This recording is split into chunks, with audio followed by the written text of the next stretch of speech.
qu'Hélène, on a réfléchi toutes les deux, on se disait que ça serait chouette en tant que cercle de compétences de pouvoir un peu parler de comment s'adapter à ce confinement voilà, et comment aider, quoi qu'il soit moins douloureux pour les uns et pour les autres. Donc, je sais que tu as réfléchi à quelques pistes. Est-ce que tu pourrais nous dire un peu les pistes voilà, Oui, qui te la sont première par idée rapport qui à ça? m'est venue par rapport au confinement, quand on pense confinement, c'est l'isolement. L'isolement dans lequel les personnes peuvent se retrouver, dans lequel elles n'ont pas l'habitude souvent de se retrouver. Pour les personnes qui ont l'habitude de sortir, rester chez soi, devoir rester chez soi, ne pas pouvoir sortir, ne pas, voilà, ne pas utiliser des moyens grégaires qu'on a l'habitude d'avoir. Surtout pour les personnes seules, peut être éprouvant. Et c'est sûr qu'aujourd'hui, nous avons la chance à travers les, euh, les outils connectés comme les ordinateurs, les tablettes, les téléphones et les possibilités de communiquer, nous avons la possibilité d'être en lien. Et je pense que la chose la plus importante, c'est de pouvoir donner des nouvelles aux gens qui comptent. Euh, de pouvoir demander des nouvelles, donner des nouvelles aux personnes qui sont importantes pour nous, même si on ne les a pas vues de longue date. Je pense que ça peut vraiment être intéressant parfois, l'occasion de juste pouvoir se dire j'espère que ça va bien de ton côté, j'espère que ta famille va bien. Ce sont des messages et des questions qui comptent dans des moments où l'isolement peut nous guetter. Voilà. Ouais. La deuxième chose auquel j'ai pensé, le deuxième élément, euh, mais je suis sûre que tu y as pensé également, c'est la notion d'affolement. C'est-à-dire, tous les jours, on nous parle de nombre de gens infectés, de nombre de gens décédés, de pays qui ferment des frontières. Et c'est vrai que ça peut donner une sensation d'insécurité. Et donc, cette sensation d'insécurité,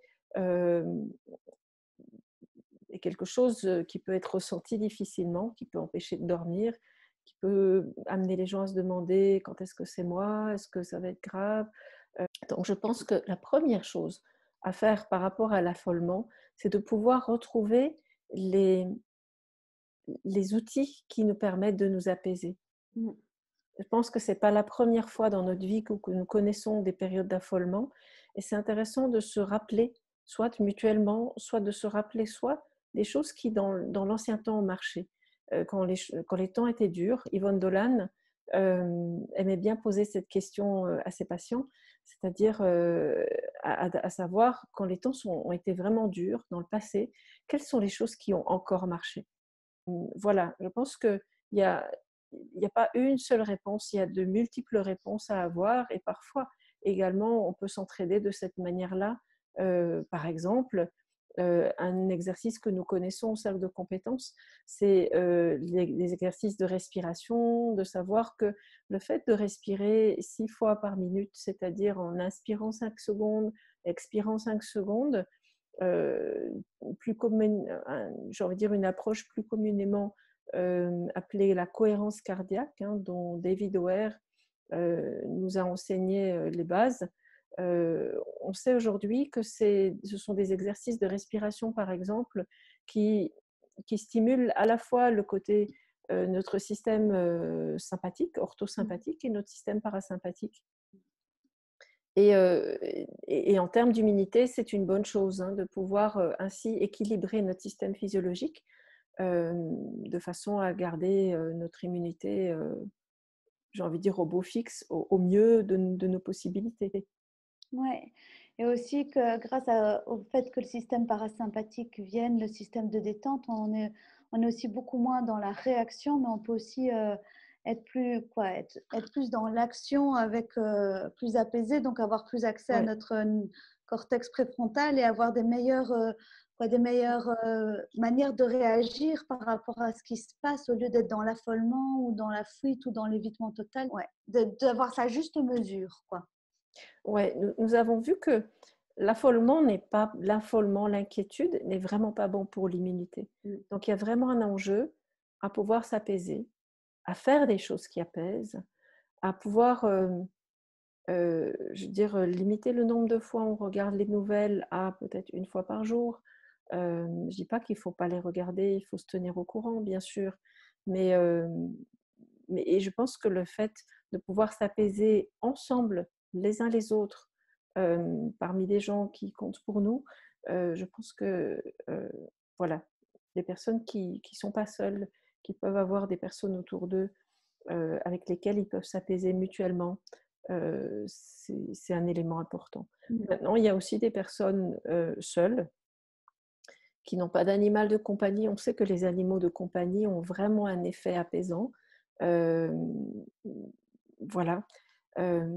Parfois les animaux de compagnie remplacent les êtres humains, mais le fait de pouvoir s'apaiser, les uns avec les autres peut être, une source vraiment d'anti-affolement et de ce fait, utiliser la solidarité pour pouvoir s'apaiser ensemble. Ouais, ouais, merci. Et est-ce que tu as d'autres idées, quoi, d'autres choses que tu as pu mettre en avant qui pourraient nous aider dans cette période-ci? Oui, il y a notamment, je pensais à la perte de sens. Il y a des gens qui n'ont enfin, par rapport au confinement, par rapport à l'épidémie du coronavirus, et ça va ensemble avec l'affolement, hem, heu, soit, j'ai envie de dire, ont eu des difficultés à comprendre ou, ont des difficultés à saisir l'importance. Pourquoi le confinement? Que c'est pas juste une mesure, rébarbative pour que les gens ne sortent pas, pour mettre, enfin voilà. C'est important de pouvoir entendre, des explications qui Mmh. donnent du sens, pouvoir, expliquer, j'ai envie de dire, les mesures de protection, j'ai envie de dire de tout un groupe, de toute, une cohorte de personnes, de façon à pouvoir comprendre. Le fait de pouvoir comprendre et par exemple, comprendre qu'en Chine, après, qui ont été les premiers à être confrontés à cette pandémie, et bien, en Chine, les mesures du confinement permettent de voir des effets positifs. Et de ce fait-là, cette «contrainte» entre guillemets, hein, ce qui a pu être vécu comme une contrainte dans un premier temps, devient un rempart important contre l'impuissance. C'est-à-dire Mmh. plutôt que d'être là en disant: «Mais on peut rien faire, mais ce coronavirus va nous manger, va infecter des gens qu'on aime, on va tous mourir», enfin voilà, ça ce serait la réponse par rapport, à l'affolement, par rapport à la perte de sens, par rapport, à l'impuissance Mmh. totale. Au moins on sait que le fait de pouvoir se confiner, de pouvoir savoir que si on a été en contact avec des gens qui présentent des symptômes, eh bien pour protéger des personnes qui pourraient être fragiles autour de nous, eh bien on ne va pas se voir pendant 15 jours. Mmh.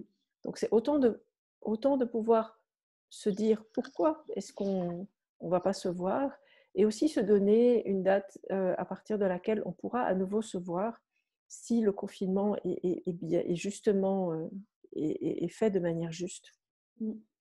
Ouais, je pense que c'est vachement important ce que tu dis par rapport, à l'affolement parce que en fait, je me souviens quand, à un moment, j'étais en Sierra Leone lors de l'urgence d'Ebola Ouais, et c'était très, très stressant parce que justement, on ne se rendait pas compte que la courbe allait descendre et donc on avait très peur et au fait, cette courbe, elle va redescendre, c'est mmh évident. ouais, Hem, Quoi, le virus a une vie et ça va à un moment, ça va redescendre et plus, on agit en tant que citoyen, en tant qu'être solidaire, comme tu disais, plus on reprend du contrôle pour ouais. être avec les autres et en se disant que en n'étant pas avec les autres, je suis justement en train de faire du bien en fait à tout le monde. Oui, Je trouve que c'est je suis en train de c'est faire quelque quelque chose de chose qui a du très, très sens. positif. Oui. Mmh. Tout à fait. Et puis, je voulais revenir sur ta notion de contrôle, quoi, d'avoir un sentiment de contrôle. Je pense que c'est vraiment important quand on est face à des chocs, à des choses Mmh. difficiles, quand on a justement l'impression de perdre le contrôle, c'est Mmh. de mettre en place des choses qui nous redonnent du contrôle. Mmh. Euh, on voit bien Ouais, qu'après des urgences ou des gros ouais, incidents et tout, les gens ont besoin de se dire, OK, comment est-ce que je vais revenir dans le contrôle de ce qui se ouais. passe? Quelle routine je vais pouvoir mettre en place? Quoi, je trouve ça vachement vachement aidant de savoir que remettre des repères et comment est-ce que je peux reprendre du contrôle sur une situation qui n'en a pas, où je me sens sans contrôle, est une notion intéressante à avoir à l'esprit. Oui, je suis tout à fait d'accord. Par rapport à l'impuissance, la première chose que nous faisons en général quand il arrive quelque chose, c'est nous regrouper de façon à faire face à cet événement ensemble. Ici, on nous dit quelque chose qui est contre-intuitif. Il ne faut pas se regrouper.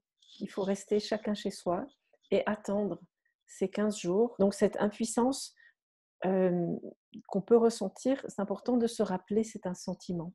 Ce n'est pas une réalité en soi. C'est un sentiment. Et le fait de pouvoir chacun agir à notre niveau, en sachant que le fait de pouvoir accepter d'être confiné, peut-être prendre le temps de faire des choses qu'on n'a pas eu le temps de faire dans cette course folle, nous avons la chance que c'est le printemps. Le fait de pouvoir prendre le temps et revenir dans l'instant présent et peut-être quand la course aura repris, on ne sait pas si la course reprendra pareil, on s'en souviendra de ces moments où on a pu écouter les sons de la nature. Oui. Ouais. Ouais. Une autre chose à laquelle, deux autres éléments auxquels j'ai réfléchi, je ne sais pas ce que tu en penses, mais parfois il y a des personnes qui peuvent avoir face à ces décès, face à ce qu'on nous dit sur la détresse respiratoire. Donc, et ça peut amener à une absence, une perte de perspective d'avenir. C'est-à-dire un désespoir qui s'installe en disant, qui dit, mais alors je vais être le prochain, mais alors qui est-ce que je vais connaître qui va décéder? C'est sûr, par rapport aux gens qui sont touchés, c'est une catastrophe pour chaque personne touchée, ça, et pour chaque famille touchée. Là, ça, nous sommes sûrs. Mais en attendant, est-ce qu'il faut vraiment se laisser gagner par ce désespoir grandissant qui amène les supermarchés à être littéralement dévalisés, ou est-ce que ça pourrait être, nous pourrions prendre ce moment, quelles que soient les choses qui vont se passer, pour imaginer un après, c'est-à-dire comment nous pouvons imaginer l'après. Et puis par rapport à tout ce qui change, par rapport à toute cette perspective d'avenir, nos repères qui changent, et ça c'est le prochain critère auquel je vais m'intéresser, je me suis intéressée, c'est aussi pouvoir se centrer sur tout ce qui ne change pas, c'est-à-dire toutes les choses qui restent en place, le fait de pouvoir de nouveau cuisiner. Les repères qui ne changent pas sont là, sont présents. Donc par rapport à tout ce qui va changer, par rapport à toutes les choses qui seront plus comme avant, il y aura aussi des choses qui ne changeront pas. Et je pense que ça, c'est important. Ouais, et j'aimerais même encore le souligner d'autant plus pour les enfants, en fait, que c'est hyper important de remettre en place des choses qui ne changent pas, quoi, des rituels. C'est pas parce que c'est un peu différent qu'on doit tout changer, au fait, et ça rassure beaucoup les enfants d'être dans... Avoir une perspective d'avenir. Réfléchissons à qu'est-ce que nous voulons faire une fois que ce confinement sera terminé, parce qu'il se terminera un jour. Qu'est-ce que vous prévoyez pour l'été? Qu'est-ce que vous prévoyez pour... Est-ce que les activités que vous avez mises entre parenthèses, est-ce qu'elles ont été repoussées au deuxième semestre de cette année? Est-ce qu'il y a des choses que vous avez envie de changer? Donc, voilà. Ah, c'est super.